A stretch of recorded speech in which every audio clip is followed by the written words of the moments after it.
रुक जा मुकेश। मुकेश दौड़ते दौड़ते अपने दोस्त किशोर के घर पहुंचा। भाई किशोर, जैसे भी हो सके मुझे छुपा ले, मेरी जान खतरे में है। अरे भाई हुआ क्या? सांस तो ले। मेरे पीछे राजा के सिपाही पड़े हैं, पकड़कर महल ले जाना चाहते हैं। पर क्यों? तभी बाहर से आवाज आई। अरे सुनो, घर में कौन है? तुरंत बाहर आओ।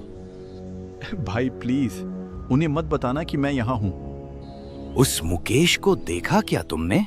कौन मुकेश? मैं नहीं जानता। ज्यादा चालाकी मत करो, हमने देखा है, वो इसी तरफ आया था। अरे भाऊ, मैं सच में नहीं जानता किसी मुकेश को। हाँ, पर मैं गांव के सुरेश को जानता हूँ, बहुत अच्छा आदमी है। आप जिसे ढूंढ रहे हो शायद जंगल की तरफ गया हो। सिपाही एक दूसरे की ओर देखे और फिर घोड़े मोड़ते हुए जंगल की तरफ दौड़ पड़े। भाई अब बता, ऐसा क्या कर दिया कि राजा खुद पीछे पड़ गया? किशोर, राजा मेरी चिकन हांडी का राज जानना चाहता है। मैंने मना कर दिया, बस उसी बात पर मेरे पीछे लगा है।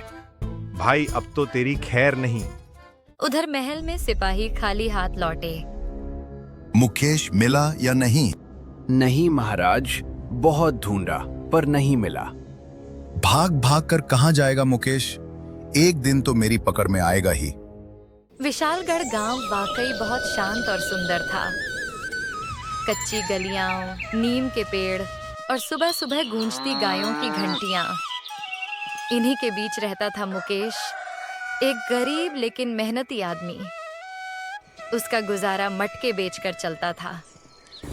गरीबी थी मगर उसके इरादे मजबूत थे। हर रोज की तरह उस दिन भी मुकेश सुबह जल्दी उठ गया। चल मेरी रानी, आज अच्छा दूध देना, तभी दिन बनेगा। दूध निकालकर उसने साइकिल उठाई और पास के गांव ढोलकपुर की ओर चल पड़ा। ठंडी हवा चेहरे से टकरा रही थी मगर पैरों में आदत की रफ्तार थी। ढोलकपुर पहुंचकर वह सीधे मटके वाले के पास गया। अरे भाई, इस बार मटके जरा अच्छे से पकाना, कल तो हाथ लगाते ही एक मटका टूट गया। अरे मुकेश, मटका मिट्टी का होता है, लोहे का नहीं। जरा सा इधर उधर हुआ तो टूटेगा ही। मुकेश ने हल्की मुस्कान के साथ मटके लाद कर वह वापस विशालगढ़ आया और पूरे दिन गली गली घूमकर मटके बेचता रहा। शाम तक सारे मटके बिक चुके थे। आज तो कमाई ज्यादा हो गई। क्यों ना आज चिकन बना लूं? कई दिनों से मन कर रहा है। यह सोचकर वह सीधे सलीम की चिकन दुकान की ओर बढ़ा, मगर वहां पहुंचकर उसके कदम रुक गए। दुकान की जगह खाली पड़ी थी। भाई, यहाँ चिकन की दुकान थी, कहाँ गई? अरे तुम्हें नहीं पता, सलीम तो पिछले हफ्ते ही ढोलकपुर रहने चला गया। तो गांव में और कोई चिकन की दुकान?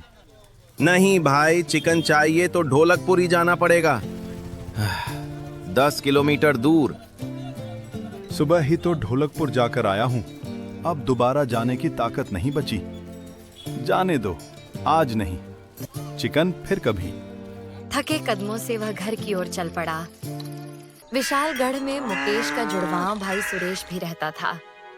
शक्ल सूरत ऐसी कि दोनों को पहचानना मुश्किल, पर स्वभाव बिल्कुल उलटा।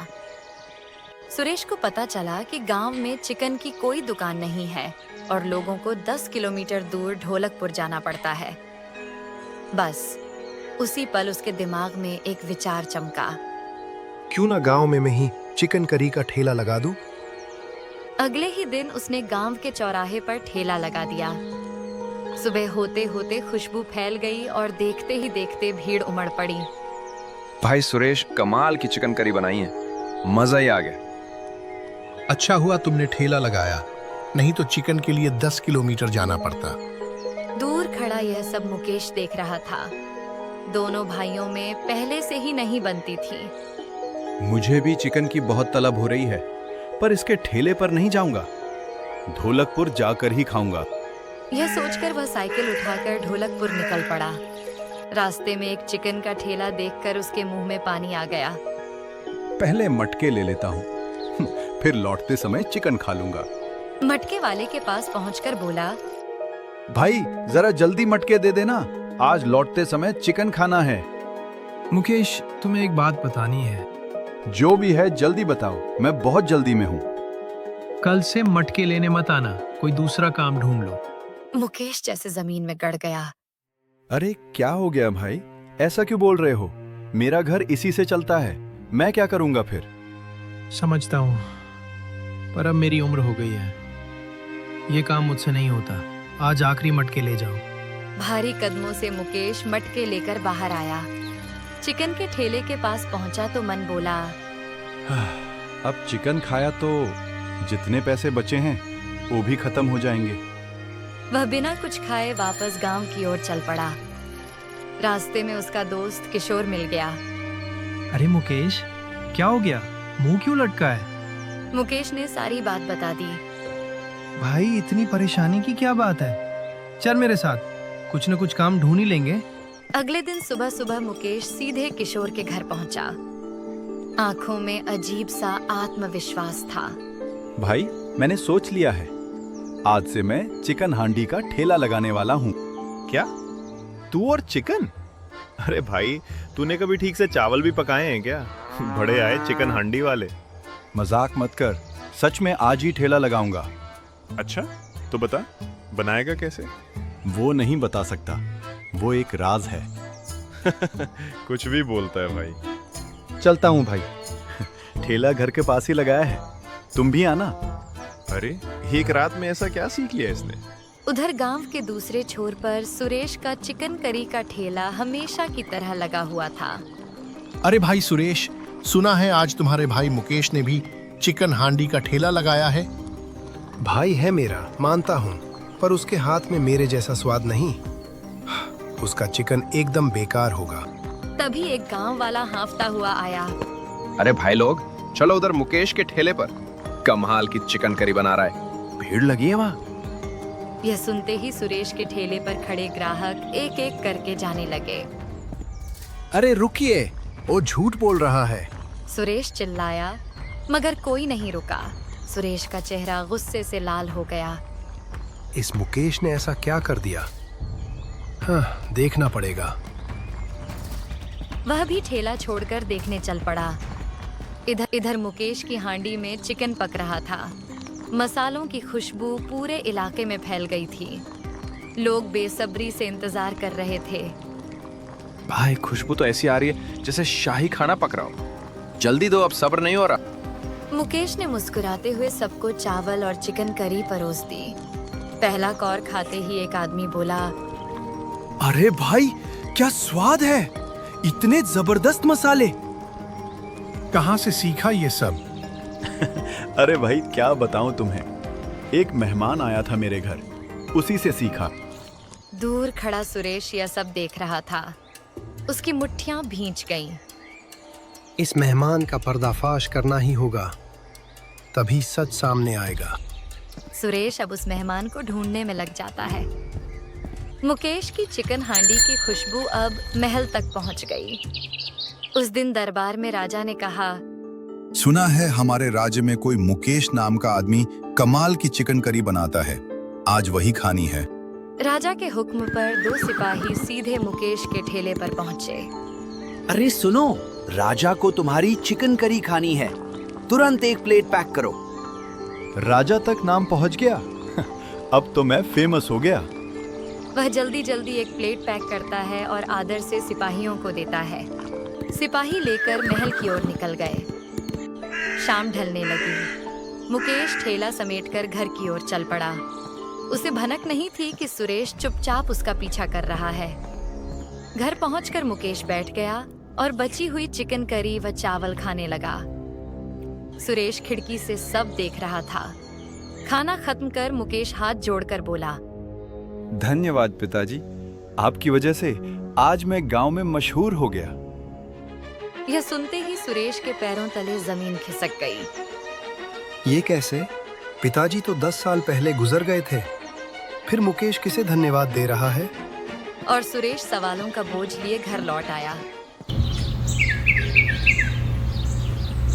अगली सुबह महल में राजा ने कहा, आज भी वही चिकन लाओ, वही स्वाद चाहिए। 2 सिपाही फिर से मुकेश के ठेले पर पहुंचे। जल्दी से एक प्लेट बनाओ, राजा बहुत भूखे हैं। भाई 5 मिनट रुकना, अभी चिकन पका नहीं। लगता है कुछ ही दिनों में राजा तुम्हें महल बुलाएंगे। मुझे? क्यों भाई? ये तो तुम्हें महल आकर ही पता चलेगा। थोड़ी ही देर में ठेले पर फिर भीड़ लग गई। तभी सुरेश वहां आ पहुंचा। मुकेश ने उसे देखते ही कहा, भैया मुझे पता था आप जरूर आएंगे।